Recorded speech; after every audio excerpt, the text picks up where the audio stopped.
ଏବେ ଆଞ୍ଚଳିକ ପାଣିପାଗ ବିଜ୍ଞାନ କେନ୍ଦ୍ର ପକ୍ଷରୁ ପାଣିପାଗକୁ ନେଇ ଏକ ବଡ଼ ଖବର ସାମ୍ନାକୁ ଆସିଛି। ସୂଚନା ଅନୁଯାୟୀ ରାଜ୍ୟରେ ବୃଦ୍ଧି ପାଉଛି ତାପମାତ୍ରା। ଆହୁରି 2ରୁ 3 ଡିଗ୍ରୀ ବଢ଼ିପାରେ ରାତି ତାପମାତ୍ରା।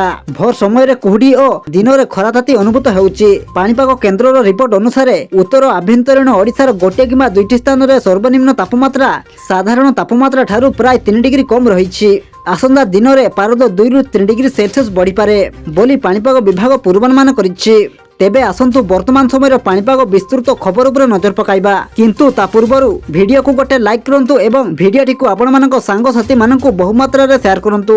ଯଦି ଆମ ଚ୍ୟାନେଲରେ ଆପଣ ପ୍ରଥମ ଥର ଭିଡ଼ିଓ ଦେଖୁଛନ୍ତି ତାହେଲେ ଏବେ ହିଁ ଚ୍ୟାନେଲକୁ ସବସ୍କ୍ରାଇବ୍ କରି ପାଖରେ ଥିବା ବେଲ୍ ଆଇକନକୁ ପ୍ରେସ୍ କରି ଅଲ୍ ନୋଟିଫିକେସନକୁ ଅନ୍ ରଖନ୍ତୁ, ଯାହାଦ୍ୱାରା ଆଗକୁ ଏମିତି ପାଣିପାଗ ସମ୍ବନ୍ଧୀୟ ଲାଟେଷ୍ଟ ଅପଡେଟ୍ ଆପଣମାନେ ସର୍ବପ୍ରଥମେ ଆମ ଚ୍ୟାନେଲ ମାଧ୍ୟମରେ ପାଇପାରିବେ। ପଶ୍ଚିମ ଓଡ଼ିଶାରେ ବି ତାପମାତ୍ରା 15 ଡିଗ୍ରୀ ଉପରେ ରହୁଛି।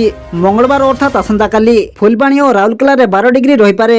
ଝାରସୁଗୁଡ଼ାରେ 13 ଡିଗ୍ରୀ, ନବରଙ୍ଗପୁର, କୋରାପୁଟ, ମାଲକାନଗିରି, ସୁନ୍ଦରଗଡ଼ ଓ କେନ୍ଦୁଝରରେ 14 ଡିଗ୍ରୀ ରହିପାରେ। କିନ୍ତୁ ଉପକୂଳ ଓଡ଼ିଶାର ଅଧିକାଂଶ ସ୍ଥାନରେ 18 ଡିଗ୍ରୀ ବା ଏହାଠାରୁ ଅଧିକ ରହିପାରେ। ସେହିପରି ବୁଧବାର ଦିନ ଫୁଲବାଣୀରେ 11 ଡିଗ୍ରୀ, ରାଉରକେଲାରେ 12 ଡିଗ୍ରୀ, ନବରଙ୍ଗପୁର ଓ ଝାରସୁଗୁଡ଼ାରେ 13 ଡିଗ୍ରୀ ରହିପାରେ। ଗତ 24 ଘଣ୍ଟାରେ ଜି ଉଦୟଗିରିରେ ସର୍ବନିମ୍ନ ତାପମାତ୍ରା 8 ଡିଗ୍ରୀ ରହିଥିଲା।